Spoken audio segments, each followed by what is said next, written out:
What the framers of the 14th Amendment were afraid of is there would come a time when there would be an individual who was both a threat to our constitutional system of government and also has enough public support that they plausibly could get elected. Trump has a lot of mass support, and a lot of them have guns. They already attacked the U.S. Capitol once. If they decide this case on January 15th, the trial can move forward and hopefully everything is great.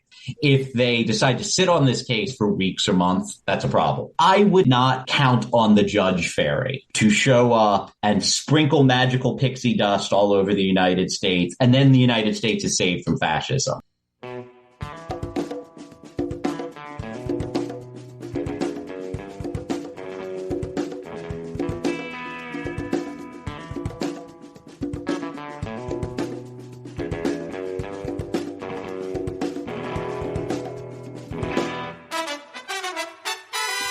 Welcome back to the Refuse Fascism podcast. This is episode 184, the first of season 5, the first of the new year of the Refuse Fascism podcast, a podcast brought to you by volunteers with Refuse Fascism. I'm Sam Goldman, one of those volunteers and host of this show.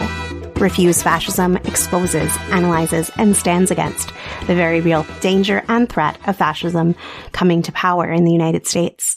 In today's episode, we're sharing an interview with Ian Millhiser, senior correspondent at Vox, to discuss just some of the Trump trials, some of the legal efforts to hold Trump accountable, and some of Trump's attempts to avoid accountability. Thanks to everyone who made an end-of-the-year gift in support of the show, and to all our patrons, including our new patrons. Cheers to everyone who goes the extra step and rates and reviews the show on Apple Podcasts, shares and comments on social media or the YouTubes. It helps us reach more listeners. So thank you. After listening to today's show, take a sec to help grow this community by writing a review and dropping 5 stars wherever you listen on Spotify. Click "What did you think of this episode?" to let us and others know your thoughts. Subscribe, follow, so you never miss an episode. Yesterday marked 3 years since Trump's rolling coup turned into insurrection at the Capitol. And the maggots haven't backed down or been defeated. They've been building power with Trump, the orchestrator, still at the helm.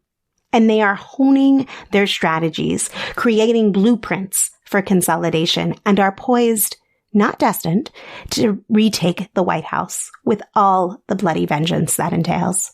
January 6th, and as Trump called them at his latest Nazi rally on the anniversary of January 6th, the January 6th hostages are now a rallying cry for the fascist movement. Lovers of rewriting history, lovers of martyrs that they are. According to the new poll from the Washington Post, University of Maryland, more than 7 in 10 Republicans say way too much is being made of January 6th, and it is, quote, time to move on. According to a CBS News YouGov poll, the minority who approve of the January 6th attempt has actually been growing, reaching the highest it's ever been. This is undergirded by the softening of Republican disapproval, which shouldn't surprise us at all. It is no surprise that the majority of Republicans are in favor of pardons for January 6th participants. It is no surprise that the majority of Republicans believe his name should be on the ballot. It is worth noting that nearly half of Americans polled believe there will be violence over losses in future elections. And it's also worth noting that disinformation about the events, complete lies, continue to find sizable acceptance. The Washington Post University of Maryland poll found that 25% of Americans polled say it is, quote unquote, probably, quote unquote, definitely true that the FBI instigated the January 6th, 2021 attack on the U.S. Capitol. Unsurprisingly, this number goes up when looking at Republicans.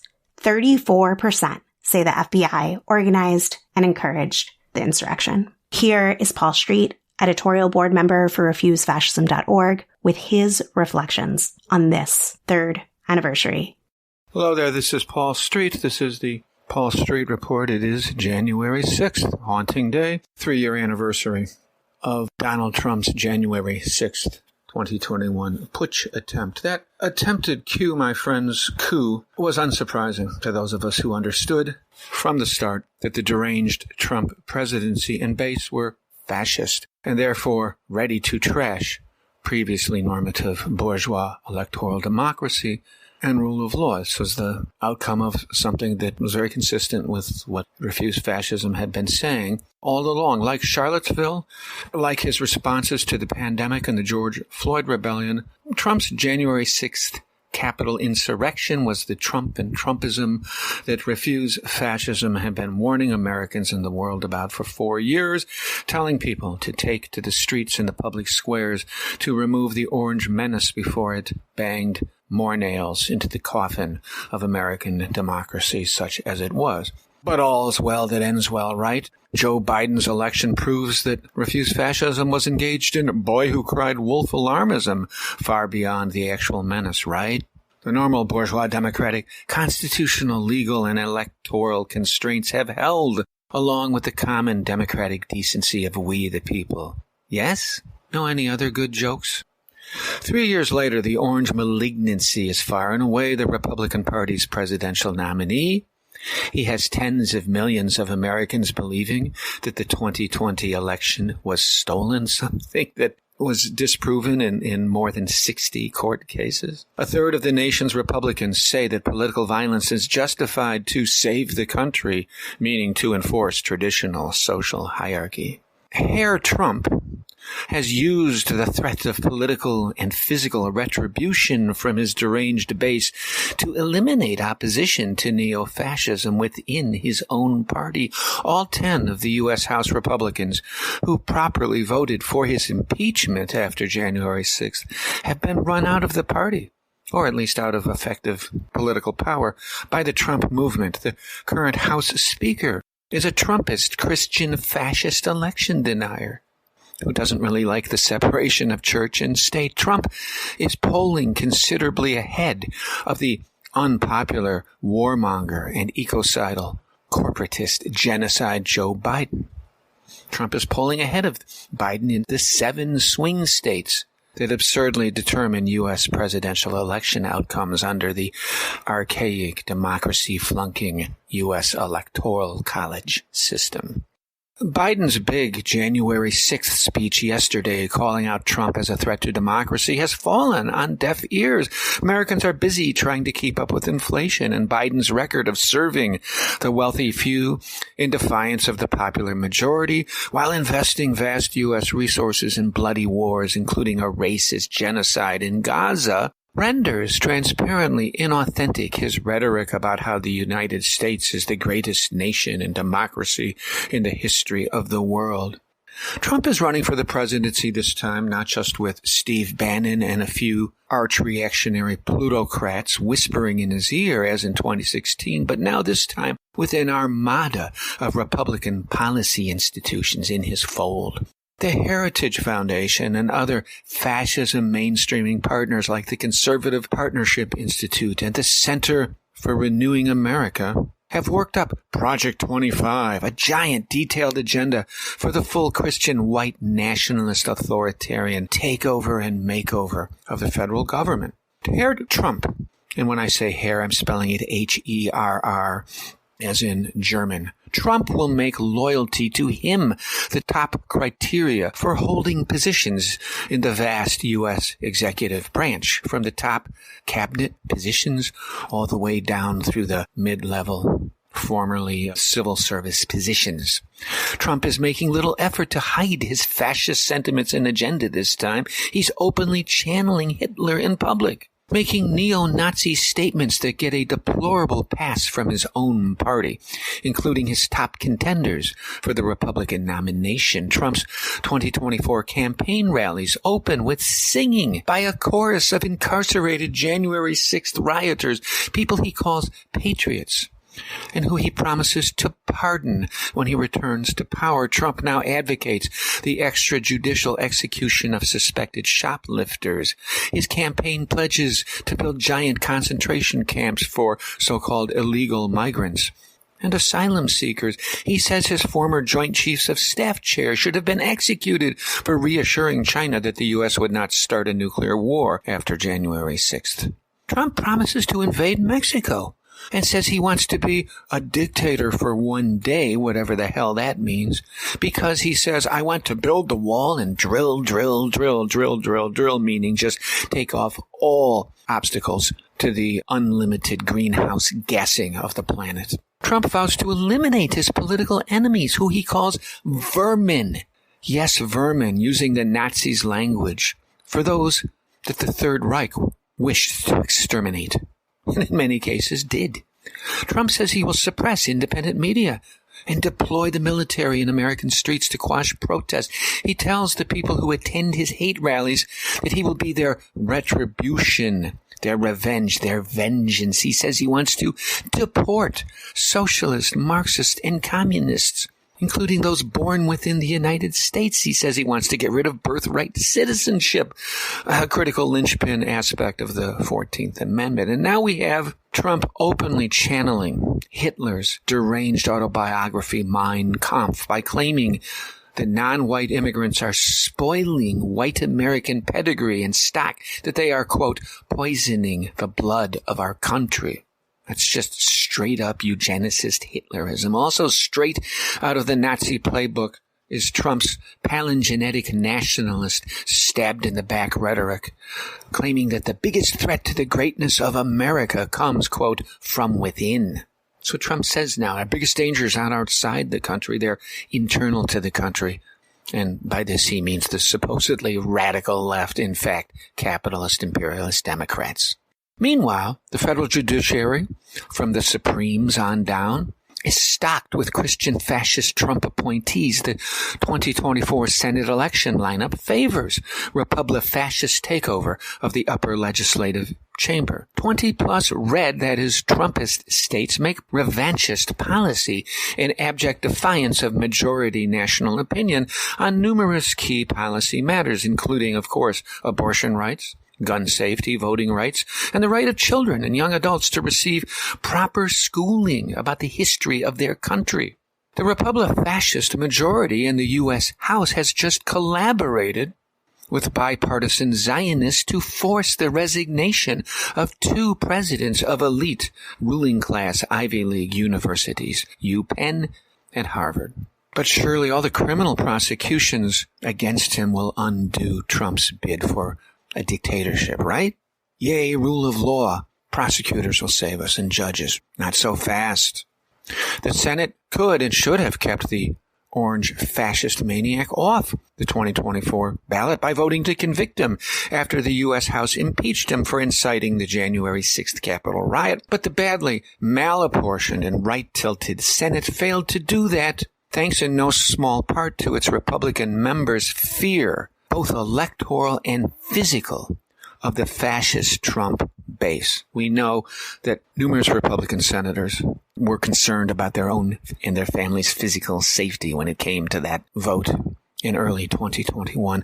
None of the charges Trump is facing from state prosecutors and federal special prosecutor Jack Smith would cancel his 2024 presidential bid. Jack Smith failed to indict Trump for insurrection, a charge that would, in theory, cancel his candidacy under the U.S. Constitution's 14th Amendment if it brought a conviction before the election. But Smith decided not to indict Trump for insurrection. The House Select Committee, headed by Jamie Raskin, that detailed the many-sided, long-rolling Trump fascist coup attempt of 2020-21, recommended an insurrection prosecution, and Smith failed to follow up on it. The felony charges against Trump in New York, Georgia, Florida, and Washington, D.C.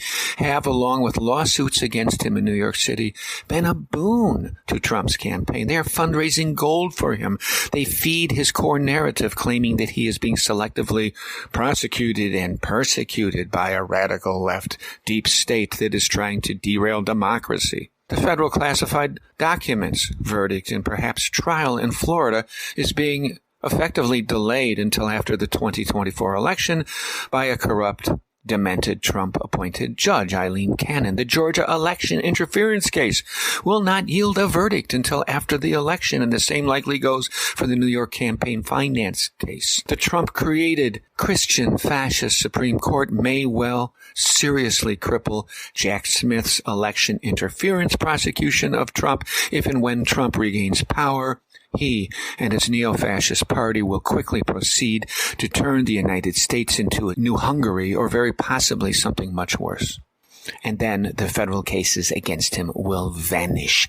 He will have no problem nullifying any and all state cases against him. History could well record that the war criminal and fossil capitalist Joe Biden's gutless centrist Attorney General Merrick Garland flunked rule of law school by waiting far too long to appoint a prosecutor to punish Trump for trying to overthrow what was left of U.S. bourgeois electoral and rule of law democracy in 2020-21. Current liberal efforts to keep Trump off state election ballots on 14th Amendment grounds could be useful when it comes to organizing mass resistance to a second Trump White House.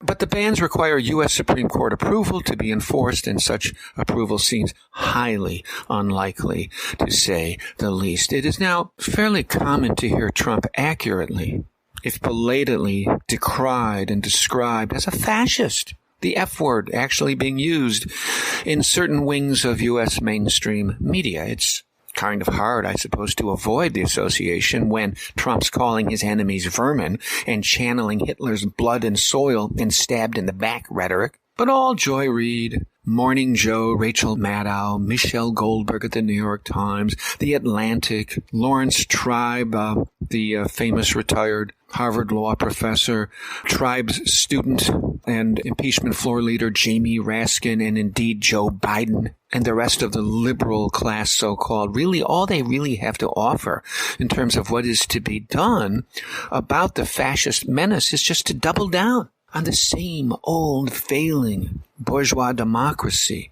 the same old failing bourgeois rule of law, and the underlying capitalist imperialist order that these pretend forms of popular sovereignty reflect and protect. We will not vote, prosecute, boycott, op-ed, or Instagram post our way past the fascist Amerikaner menace.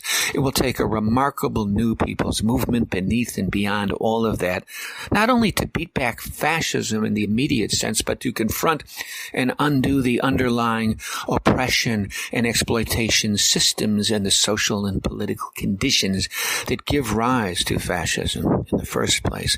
We've got our work cut out for us. The future is up to us. This was originally published as an essay titled On January 6th, 3 years later, The Trump Republifascist Menace is Alive and Well, on Paul's Substack, The Paul Street Report. It is linked in the show notes. To read and hear more from Paul, subscribe to his Substack. Check the show notes for just some of the analysis on the January 6th coup attempt we have run on the podcast the past 3 years, which continues to be essential listening. We also want to recommend that you listen to Deja Coup, Donald Trump, and the Slow Civil War. Stop waiting for the next insurrection. We're already in it. Dahlia Lithwick interviews Jeff Sharlet on the latest episode of Amicus. It uploaded yesterday and is linked in our show notes. Today, we're discussing details and developments of criminal cases against Trump, but we wanted to make something clear before we dive in. Refuse fascism has always been upfront that the mechanism that is used to oust fascists, bar them from office, or hold them accountable for their actions is of much less concern than the political will to do so. And that motivation can only come from the mobilization of millions of people consciously taking action to stop fascism across every facet of our culture and our society. Without that societal transformation, not only is it very unlikely for legal repercussions to come down against the fascist movement, but it's also unlikely that they'd stick, and more likely that the fascist movement would be empowered by what they see as vindication of their martyr status. The legitimacy that their outcomes may hold won't come from their precedent in law, the thoroughness of the due process, their airtight legal theories, but will only derive from the strength of the mass movement against fascism. As we mentioned earlier in this episode, the MAGA movement and the entire GOP has hardened since the January 6, 2021 coup attempt. While there might be some who would be positively influenced by court cases that have the full trappings of American law and order legitimacy, we are dealing with an overwhelmingly unreasonable MAGA and MAGA deferential population that has deep antipathy, hostility towards what they see as already a weaponized justice system. And they already believe that the system is against them, whatever that means to them. They are immune to facts or reason or empirical evidence of any sort, to the 60-plus court cases proving the outcome of the 2020 election, to the meticulous and substantial congressional investigation, to the 725 sub-completed federal prosecutions of the January 6th participants. They don't believe their eyes, if it isn't on some fucking Reddit feed or whatever the 2024 equivalent is. Even if there might be some amongst their ranks for whom this court case, such as Ian will describe to you in this interview, would raise doubts. They will fall in line. They will defer to the cult they have pledged loyal to, absent profound changes amongst the people in this country. Our central mission, therefore, isn't how are we going to change their minds, or how are we going to inoculate against fascist violence coming from the base. Instead, really, how are we going to not only keep Trump out of the White House, but purge this fascism from society? This interview was recorded December 21st, so there are a couple of updates. The D.C. Court of Appeals will hear oral arguments in Trump's immunity case on January 9th, this Tuesday, after the Supreme Court declined to fast-track the case directly to their docket, as requested by Special Prosecutor Jack Smith. And the U.S. Supreme Court decided to hear Trump's challenge to the Colorado Supreme Court's decision to remove Trump from the ballot. The court scheduled arguments for February 8th. With that, here is my interview with Ian. Today, we're talking about just some of the cases that the Supreme Court will be hearing and deciding in this new year with Ian Millhiser.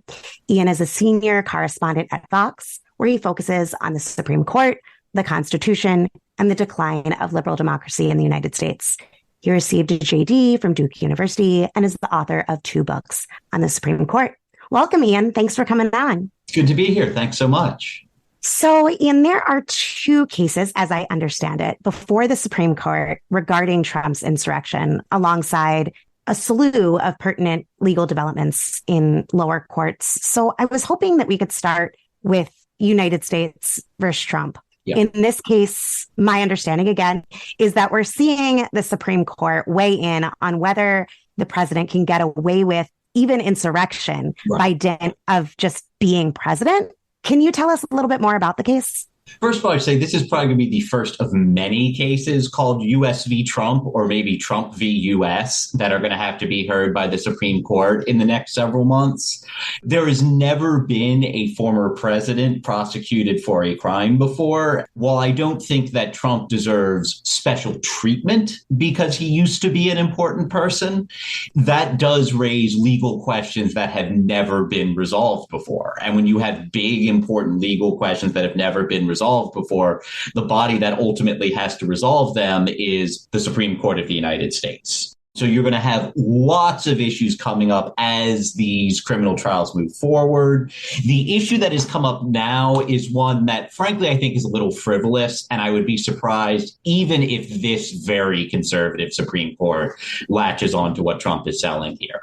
Trump is arguing that essentially anything he did within the official scope of his duties as president while he was president of the United States, he cannot be prosecuted for. If the president does it, it is not illegal. That is his argument. That is not correct. What the Supreme Court has said in the past is that presidents have very broad immunity from civil lawsuits. It's not total immunity. Bill Clinton famously was sued for sexual harassment when he was president, and that suit was allowed to be moved forward. Presidents do have immunity from civil suits for stuff they do within the confines of their official duties. And the reason why they have that absolute immunity is because anyone could file a lawsuit. I could file 1,000 lawsuits against you tomorrow. I'd probably lose all of them very quickly, but it's very easy to file lawsuits. And so there's a concern that if certain high-ranking officials, not just the president, but also judges and prosecutors, are subject to private lawsuits, they just won't be able to do their job, because judges, prosecutors, the president, they all do unpopular things. They all do things that piss people off at times. And if they can be sued every time they piss people off, it's all they're ever going to be able to think about. They won't be able to do their job well. And so that rule makes sense. The criminal justice system does not work that way. I cannot bring criminal charges against someone. You cannot bring criminal charges against someone. Someone cannot be hit with thousands of surprising criminal suits brought by thousands of private citizens who are mad at them. The way the criminal justice system works is that, at least for federal charges, the charges have to be brought by the Department of Justice. And the Department of Justice can't move forward with a criminal trial until they have presented their evidence to a grand jury. And the grand juries have said, yes, you can indict this person. Even if we thought that there weren't other reasons why you wouldn't want to say the president can do crimes. None of the rationales that the court has given in the past for saying that the president is immune to civil lawsuits should apply to criminal cases. And of course, there's tremendous reasons why we don't want the president to be able to do crime. If you take Trump's theory seriously, it means that, let's say that Donald Trump is president again, and he doesn't want Ketanji Brown Jackson to be on the Supreme Court anymore. So he orders a hit on her. He orders the U.S. Marines to go out and shoot and kill a Supreme Court justice. Now, the president is the commander in chief of the U.S. military, so that is within the official scope of his duties. But I would hope that this Supreme Court would have the sense to recognize that the president should not have absolute immunity from prosecution if he does something like that. Thank you for that helpful clarification, including where the Trump team's trying to go with this and how that doesn't hold up to not only precedent, but just basic fact. One of the things that you had mentioned was we're dealing with totally uncharted territory here, both in how the justices are being asked to interpret law that's never been a question before, but we're also faced with a former president that has done things that have never been tried before either. So it really is unprecedented in multiple ways. While you have laid out why it is unlikely that Trump would win in this particular limited way around this case, what would be the implications if he did?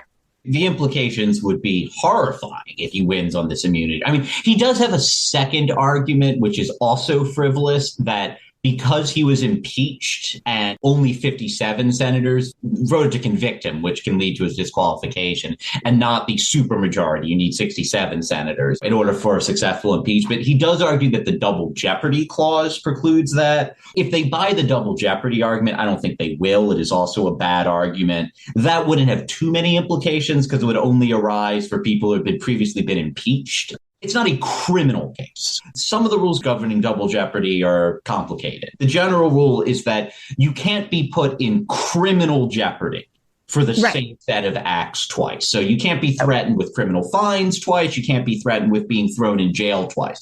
That wasn't on the table in his impeachment trial. I mean, it says explicitly in the Constitution that the only thing that Congress can do in an impeachment trial is it can remove someone from office, so it can fire one of the federal government's employees, and it can say, we're not hiring you back ever again. That's it. Now, look, lots of people get fired every day, and generally when you're fired, they're not interested in hiring you back. That's not a criminal consequence. If I'm a government employee, if I'm a lawyer at the Department of Justice and I do a crappy job, or if I engage in some sort of misconduct that justifies firing me, I can then also be charged with a crime. If it turns out that the misconduct I engage in is not just grounds for terminating my employment, it is also grounds for charging me with a crime. And so the same rule should apply to Donald Trump.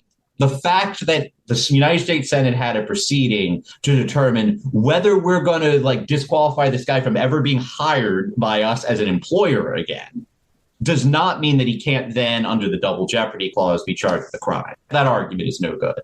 The other argument, like I said, is rather breathtaking. So his other argument is that anything he does within the scope of his official authority as president, he cannot be charged with a crime for that. And again, That means that if he orders a Supreme Court justice assassinated, so long as he orders a government agency that he has control over to commit the assassination, then he can't be charged with the crime.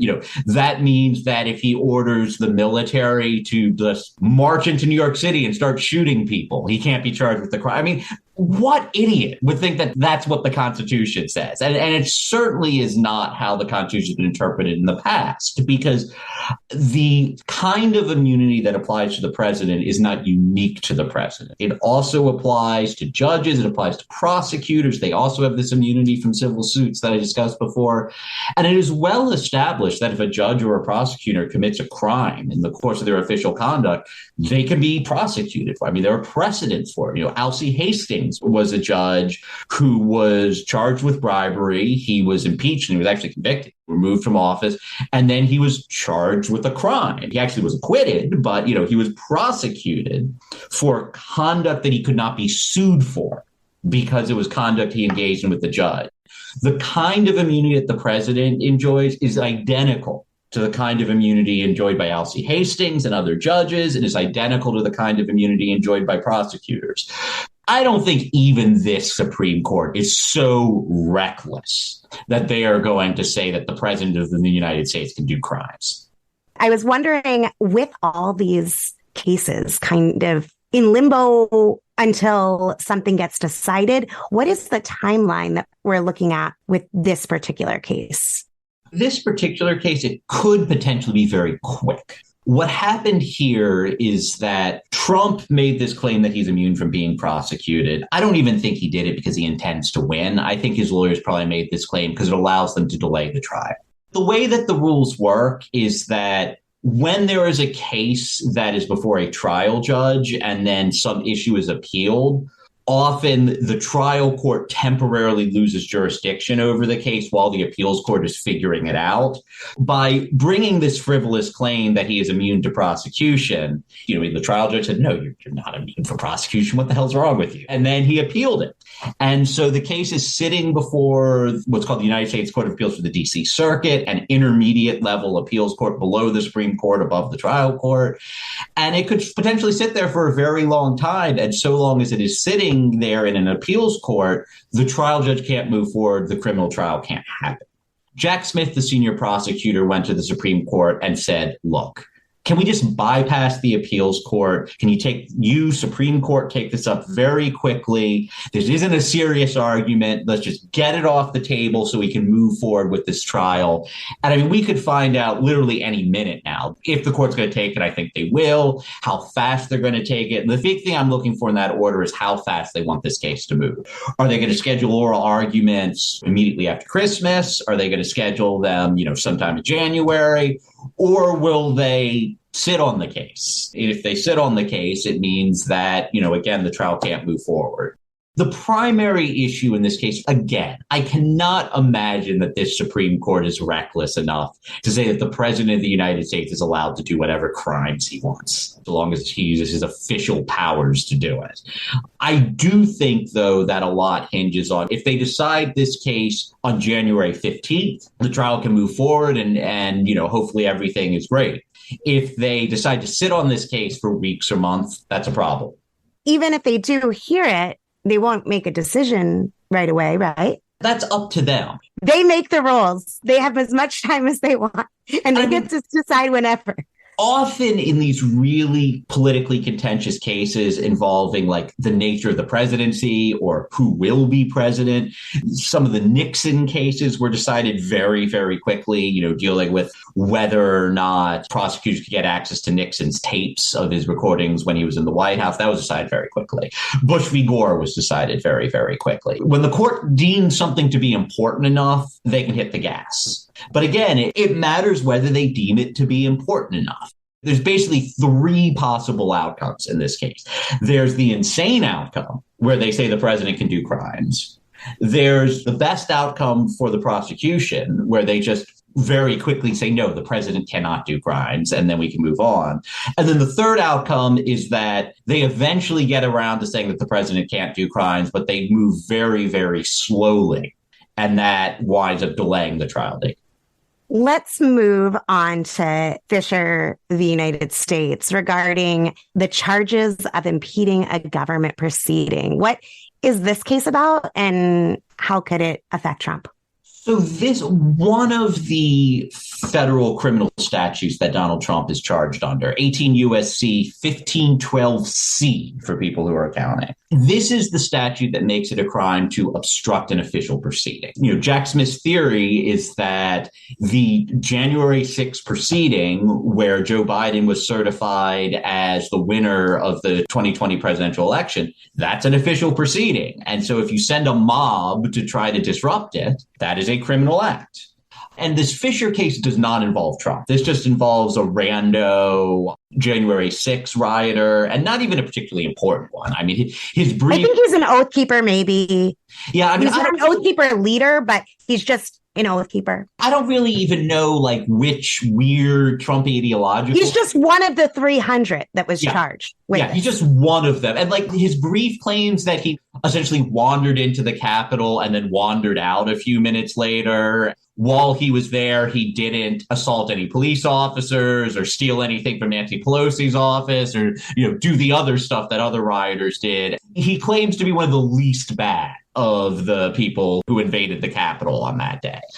His argument, and this is one of those arguments that only a lawyer can even follow. If you read this statute, 18 U.S.C. 1512C, it is like an itemized list. One thing it says you can't do is you can't essentially muck around with documents in order to try to cover something up. And then the next thing says you can't disrupt an official proceeding. And the argument is essentially because the catch-all phrase saying don't disrupt an official proceeding appears on the same list with don't muck around with documents, that what Congress really meant was you can't disrupt an official proceeding in a way that involves mucking around with documents or tampering with evidence or something like that. I don't find that argument persuasive. It went up to the D.C. Circuit, and it was a 2-1 decision in front of the D.C. Circuit. A Trump appointee said that he didn't find that argument particularly persuasive. So I am hopeful that the Supreme Court's going to say, no, you can't disrupt an official proceeding. One reason I hope they're going to say that is for their own self-preservation, because what's also an official proceeding? Supreme Court hearings. It's this weird statutory argument. Because Trump is charged under this, if this rando January 6th rioter wins, it doesn't necessarily knock out Trump's prosecutions, because many of the arguments that Jack Smith makes is that Trump attempted to convince the state official to produce this bullshit document saying these other people were electors, or tried to get these people certified as fake electors. That kind of stuff involves the sort of mucking around with documents that this rando January 6th protester claims was the only thing that the statute forbids. It doesn't even necessarily prevent Trump from being convicted if the Supreme Court decides to construe the statute narrowly.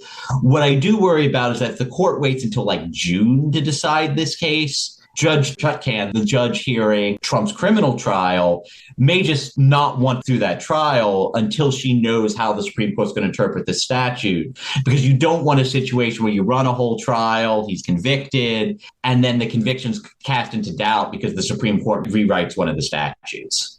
A big question regarding, I think, all of Trump's federal cases is time.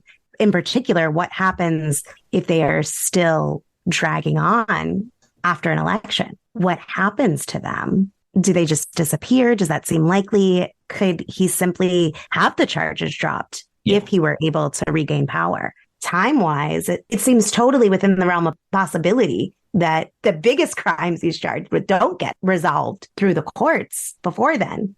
Trump's strategy is pretty clear here. If he can delay the trial until the presidential election and then he's elected president, then the president has command and control over the Department of Justice. So he can just order the Department of Justice to drop the charges and then that's it. That is indeed his strategy.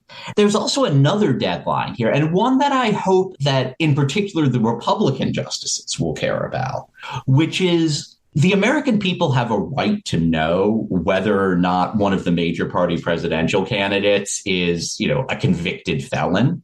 Republican primary voters should have a right to know whether they are voting to nominate someone who has committed a terrible insurrectionist crime that may disqualify him from the presidency before they decide to nominate this guy. Ideally, you want the criminal trial to be done, not just before the general election, but before the Republican Party officially anoints Donald Trump as their nominee, because we want to have competitive elections. That's what democracy is. There should be a name other than Joe Biden on the ballot that people who don't want Joe Biden to be the president can vote for and who has a reasonable chance of prevailing if they're any good.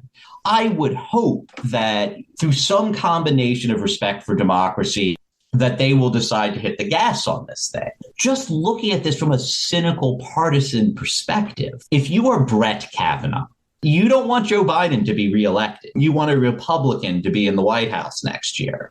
And the best thing that you can do if you're Brett Kavanaugh is let this trial move forward as quick as possible, get to a resolution. If Trump is convicted, that then you can potentially disqualify him from running. At the very least, the Republican Party may say, do we really want this guy to run for president from a prison cell? Just from a cynical, Republican partisan perspective, if I'm Brett Kavanaugh, I want this to happen very quickly because I want to leave open the possibility that the Republican Party can swap in Nikki Haley or whoever their second choice is as their presidential candidate if they want to. Now, will Brett do that? I don't know. If I were a justice, just thinking in terms of what is fair to the American people and what best serves the interests of democracy, you want this to move as fast as possible because you want the voters to know who they're voting for and what that person has done. If that person has done something that disqualifies him either as a constitutional matter or just as a moral matter, then the Republican electorate should have the opportunity to pick someone else. I think that there's also something about concerns regarding stability that I cannot put myself in the minds of some of these so-called justices. I do think that there might be questions about what would best maintain stability. I think that it's the same for some in the GOP who may not want Trump, but are afraid of what might arise. The chaos and vengeance of Trump's base is something that I do think, rightly so, is frightening. It's part of the equation. Whether it should be or shouldn't be is kind of besides the point.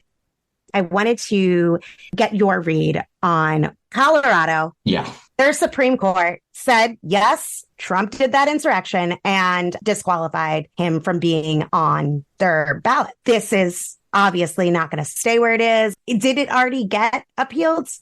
The Colorado decision has not yet been appealed to the Supreme Court. It seems ludicrous that he would be oh, yeah, but it's only Colorado. We should expect that to be something that the Supreme Court hears. Just to take a step back here. So the Colorado Supreme Court, there is a provision of the Constitution, Section 3 of the 14th Amendment, which says that essentially if you have previously held high government office and then you engage in an insurrection or a rebellion, then you are henceforth disqualified from holding high office again.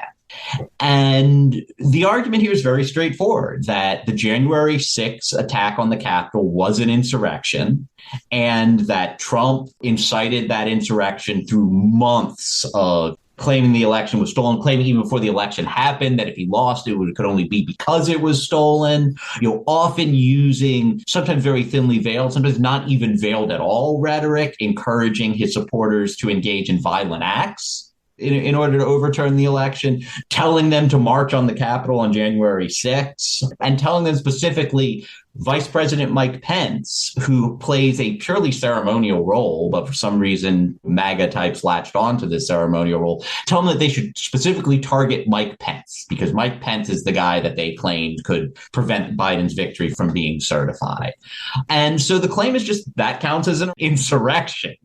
Then he should be disqualified. Pretty straightforward argument. There is another question looming in this case, which is what is the process to determine whether or not someone engaged in an insurrection? And so one thing that worries me in the case, if the Supreme Court were to just say, well, the Colorado Supreme Court looked at it, they determined it's an insurrection, that's good enough for us, so he's disqualified. What's going to happen is 5 minutes later, every single state Supreme Court that's controlled by Republicans is going to make up a pretext to disqualify Joe Biden. we need two things. We need some sort of national standard that determines what counts as an insurrection, and only the Supreme Court can set that. And then we need to have some sort of due process protection. There needs to be some sort of minimal standard set out for, like, here's the sort of evidentiary rules, here's the sort of process, the right to cross-examine, the right to introduce evidence, the right to discovery, all of these things that, you would expect for any kind of decision this monumental. We have to make sure that there is sufficient due process, because we want to avoid the situation where, say, the Supreme Court of Georgia decide to remove Joe Biden from the ballot because they claim that, I don't know, the fact that his son was once addicted to cocaine makes Joe Biden an insurrectionist. I have concerns about the Colorado court's decision. My concerns are that they used an expedited process in order to do the fact-finding here. They relied on the January 6th committee's report from out of Congress. They used a process that doesn't involve full discovery, where both sides can gather documents and information from the other. They used a truncated process. And that concerns me. Again, we have to have one universal rule for how much process is used, because if we don't have that, Joe Biden gets kicked off the ballot in Georgia or Arizona, or who knows, wherever else. Well, I don't think that process necessarily has to be a criminal hearing. A criminal hearing will suffice. So, like, if Donald Trump is convicted of trying to steal the election in Judge Chutkan's court, then I think that's enough. He can be declared an insurrectionist and pulled off the ballot. The point that I'm making here is that I hope that we can see around corners here, especially on social media. I've heard a lot of people claiming that it is self-evident that Donald Trump engaged in an insurrection. I think it is that Donald Trump did indeed engage in an insurrection. But process really matters here. And the reason why process matters here is because if you don't have adequate due process, then every Republican-controlled state Supreme Court in the country will kick every Democrat off of every ballot. I do think that it is worth noting none of our listeners, I can assume, really followed that case really, really closely. It was one of many that were attempting to use this 14th Amendment strategy to get Trump disqualified, removed from the ballots. But it is worth noting that while it was truncated, it wasn't like it was like a sham. It was a real trial. Trump's lawyers did put on witnesses, did provide evidence, and they rested Trump's case early. So it's not like there was not a real trial. It was shorter. I hear what you're saying, absolutely, in terms of what the implications are if this is okayed. But my gut would be that the Supreme Court rules in Trump's favor in this particular area. My bigger point to listeners that I want to make sure people understand, the likelihood is that Trump will be on the ballot in Colorado, even though they made this decision, because of the timeline of when there's like a cushion for the Supreme Court to intervene. So what the state Supreme Court said, they said that Trump needs to be removed from the ballot, and then they stayed that decision to give the Supreme Court a chance to weigh in. The Supreme Court will have the final word here. If the U.S. Supreme Court says remove him from the ballot, then he's removed from the ballot. If the U.S. Supreme Court says it, then he would most likely be removed from the ballot in all 50 states. And, our Trump problem will be done. I would not count on the judge fairy to show up and sprinkle magical pixie dust all over the United States, and then the United States is saved from fascism. If that happens, great, but we can't count on that. Fascism is going to have to be defeated at the ballot box, if at all. We should assume that Trump is going to be on the ballot, and that the way that he will be defeated is that Joe Biden, will win the 2024 election the old-fashioned way. The judge fairy decides to save us. Great. We just can't count on that. And I also think that, when you're thinking about this disqualification issue, it's important to keep two somewhat contradictory thoughts in mind. So one is that this provision of the Constitution I was talking about, Section 3 of the 14th Amendment, only applies to people who have broad public support. Because, if you're an insurrectionist and you don't have broad public support, you're not going to get elected anyway. It doesn't matter if you're disqualified or not, because you're not going to win an election. The whole point of this provision, what the framers of the 14th Amendment were afraid of, is there would come a time when there would be an individual who was both a threat to our constitutional system of government and also has enough public support that they plausibly could get elected. I don't buy the argument that it's anti-democratic or that, because Trump has a lot of popular support, therefore, no, that is what it is for. That is the only thing that is for. It's not there to remove the people who aren't going to get elected in the first place. It's there to disqualify the people who could plausibly win. That's the first thought that you have to keep in mind. The second thought that you have to keep in mind, though, is that Trump has a lot of mass support, and a lot of them have guns. They already attacked the U.S. Capitol once. If you're going to remove him using this 14th Amendment mechanism, you have to do it in a way that is just gravid with all of the trappings of legitimacy that you can throw on it. I mean, that's why I've advocated for using something like a criminal conviction as the trigger. Because if some rando state court gets to make this decision, 40% of the country is still going to support Trump. That's how your insurrection becomes a rebellion. That's how you wind up with the sort of violent uprising that we do not want. I think whatever the U.S. Supreme Court does in this case, it has to navigate between those two very concerning barriers. One is the fact that Donald Trump has popular support is the reason we have the 14th Amendment. The purpose of this thing is to save us from people who could win elections, not to save us from people who are going to lose anyway. But then the second thing to keep in mind is because he has popular support, he is dangerous. And you can't get all of the Proud Boys or, all of the most rabid MAGA types to stand down. But what you can do is you can load this up with enough of the trappings of a normal, serious judicial proceeding, with a jury and all of the things that we recognize before, we impose serious consequences on someone. And I think that helps to marginalize the people who, after Trump is potentially convicted and potentially removed from the ballot, would want to resort to Second Amendment solutions. That's really clarifying, and I appreciate that. I want to thank you so much for taking the time to help us navigate all of this. And I want to make sure that I point our good listeners in all the right places to follow more of your work, should they wish to do so. We're going to put in the show notes the link to your page on Vox. Is there anywhere else that you would like to direct people to? So I've largely left Elon's Twitter because Elon Musk. I am trying to migrate over to Zuck's Twitter. My handle there is just ian.millhiser. And beyond that, look at my Vox page, buy my books. Thanks so much. Thank you. Thanks for listening to Refuse Fascism. Got thoughts or questions off this episode? We want to hear them. Ideas for topics or guests? Yes, please send them to us. Reach me at the site previously known as Twitter at Samby Goldman. Drop me a line at samanthagoldman at refusefascism.org. Find Refuse Fascism on Threads, Mastodon, Blue Sky, Instagram, all at Refuse Fascism. And yeah, I now have a TikTok, even though I haven't figured out how to use it really well or use it the right way. Join me, help me on that TikTok journey over at Sam Goldman RF. As always, we'd love to hear from you. Leave us a voicemail. See the show notes for that button. Want to support the show? It's super simple.